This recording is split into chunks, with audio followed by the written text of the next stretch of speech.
Welcome to Long Blue Leadership. I'm Naviere Walkewicz. And I'm Wyatt Hornsby, and today we're hitting pause for a moment and we're going to look back. Yes, this episode is our Season 4 retrospective. We're revisiting some of the leadership moments that really stayed with us long after the microphones were turned off.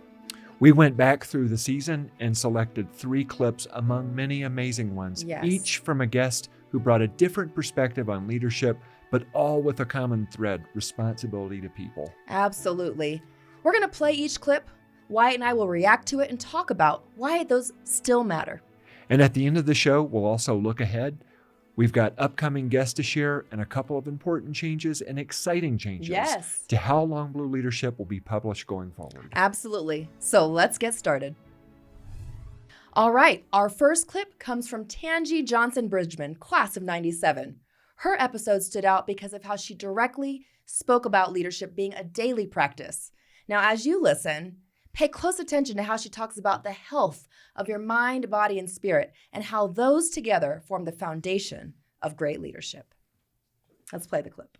Mind, body, spirit. Why is that important? Because in any philosophies that we adopt, we have to really see where it's important. So when you think of what is an officer, what is a leader going to have to do with their mind? Mm-hmm. This is where they have to have clarity. It's going to help with focus, creativity to innovate new solutions. Right. And so we need to be able to prioritize our mindset and our mental health. And then there's the body, right? So a lot of us are going to be going on deployments. We're going to work long hours.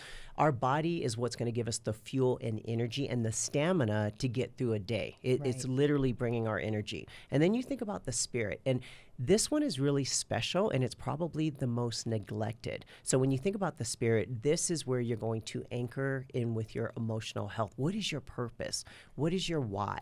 That is such a great insight. And what really resonates with me, Naviere, is Tanji's emphasis on health and wellness as a critical component of leading others, that integration. Yes, well, we both really take our health and wellness seriously. But I think to the level that she really talked about it being this, she really had this quiet confidence. And I think that also spoke volumes, right? It's not just about being physical, but being in your mind, body, and spirit really well. And so I think that when we think about how that plays into being really intentional, people will experience you differently. All right, our second clip comes from Dave Harden, class of 95. Dave brought perspective shaped by high-stakes environments where leadership is about inspiring others. Listen for how he connects looking outside of yourself for your team with leading them to their own greatness. If we can transform, if we can pause, if we can look up, right, and see the faith and the what if, and not say, why is this happening to me? But what can I do with it? What can I do for others? How can I connect in a meaningful way?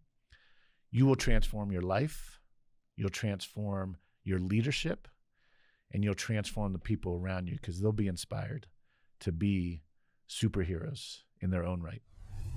Wow, that was a very powerful clip. And I just remember his conversation being really powerful because there were so many moments where we talked about, when you're really leaning into the fire. But this particular clip, what spoke to me, Wyatt, he was saying, if you lead selflessly and by example, looking for others to have opportunities to excel, they actually find the confidence in what they're able to give and do and striving for more. I thought that's really powerful for sure. Agree, Naviere. And that's really timeless leadership.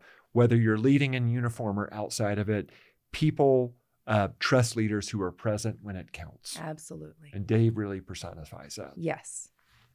Our third clip comes from Congressman August Pfluger, class of 2000.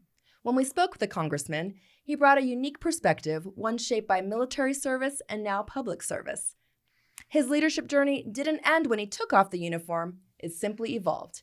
And this clip reflects that sense of responsibility to those one leads. To do that successfully means establishing credibility.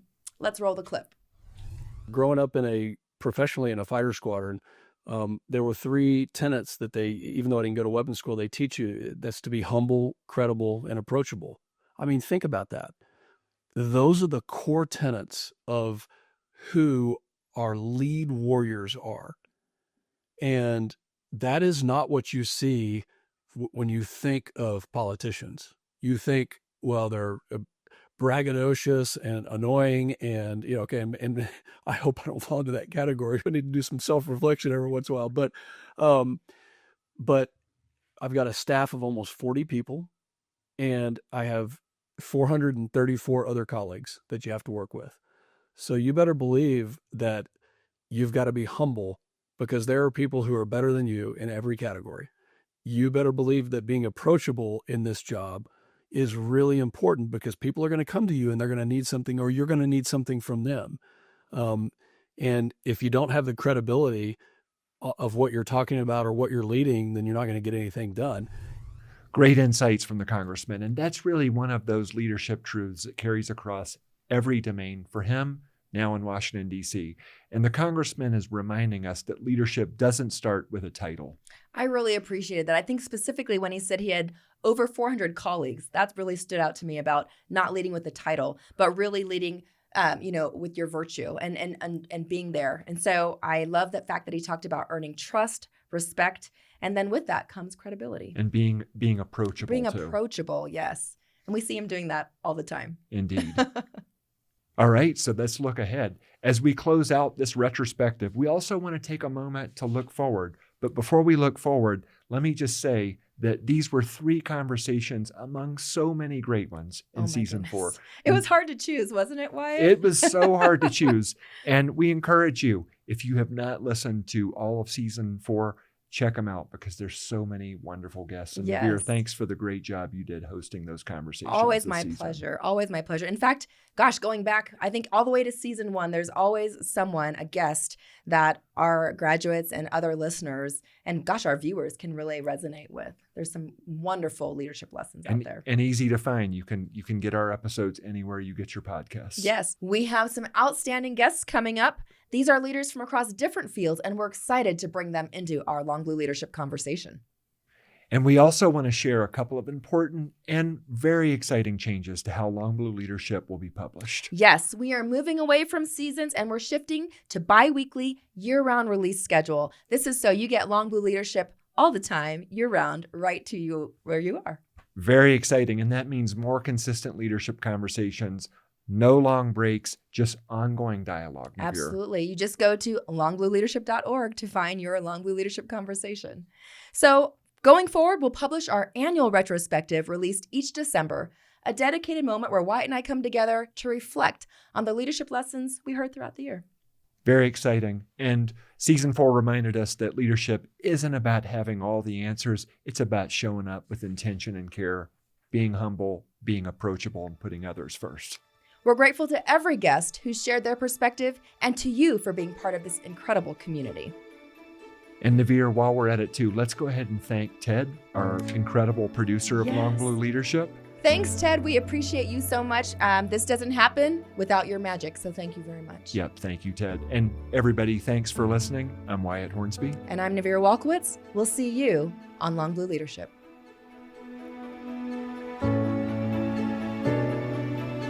This edition of Long Blue Leadership was recorded on February 18th, 2026.